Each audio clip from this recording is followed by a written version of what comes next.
देखिए, यहाँ पर मेरे साथ एसएसपी ट्रैफिक भी हैं मुजफ्फर साहब, हमारे एडिशनल डिस्ट्रिक्ट मजिस्ट्रेट हनीफ बल्की साहब भी हैं और बाकी तमाम हमारे डिपार्टमेंट्स के लोग हैं।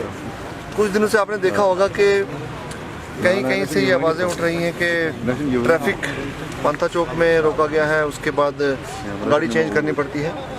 पहली चीज़ तो मैं वाज़ेह कर दूं कि ये ऑनरेबल हाई कोर्ट का ऑर्डर इम्प्लीमेंट हो रहा है, जिसमें ऑनरेबल हाई कोर्ट ने ये क्लियर जजमेंट दी है बटमालू अड्डे को शिफ्ट करने के लिए और साथ ही साथ में डीकंजेस्ट करने के लिए नॉर्थ और साउथ की ट्रैफिक के लिए कट ऑफ लगाना और कट ऑफ लगाकर बाउंड्री पर उसके बाद जो इनर ट्रैफिक है, जो इनर ट्रांसपोर्ट है, इनर ट्रांसपोर्ट के लिए फैसिलिटी अवेलेबल करना, उसके लिए वो फैसिलिटीज़ अवेलेबल की गई हैं।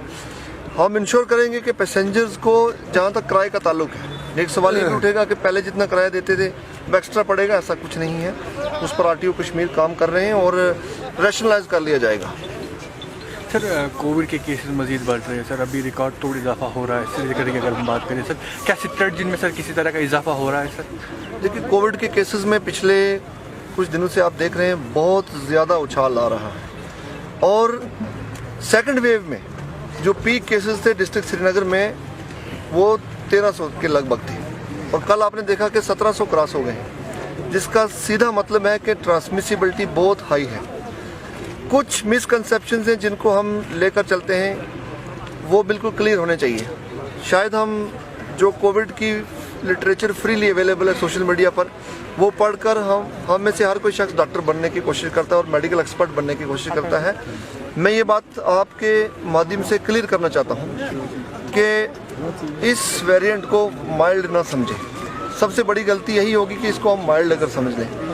हमारे देश में आउटब्रेक अब शुरू हुआ है, लेकिन आप देखें दूसरे मुल्कों में, जहाँ यूएस, यूके में, साउथ अफ्रीका में, जहाँ पर पहले आउटब्रेक हुआ इस वेरिएंट का, उसमें देखा गया है कि डेथ रेट यूएस में, यूके और साउथ अफ्रीका की बनिस्बत ज़्यादा देखा गया है। तो कोई किसी किस्म की प्रिजम्पशंस लेने की ज़रूरत नहीं है। ये वायरस बहुत अलग तरीके से हर जगह बिहेव करता है, हर मुल्क में इसका अलग बिहेवियर है। हॉस्पिटलाइजेशन नो डाउट कम है और यूनिवर्सिटी ऑफ एडिनबर्ग की एक रिसर्च बताती है कि हॉस्पिटलाइजेशन 2/3 कम है डेल्टा वायरस के मुकाबले में, लेकिन हॉस्पिटलाइजेशन हो रहा है।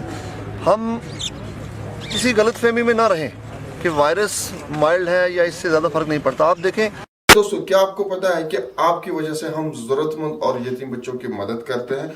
बिल्कुल ऐसा हो रहा है पिछले 1 साल से। और अगर आप जानना चाहते हैं कि ये कैसे हो रहा है तो ऊपर आई बटन पर क्लिक कीजिए और जानिए कि हम लोग आपकी वजह से कैसे जरूरतमंद और यतीम बच्चों की मदद करते हैं।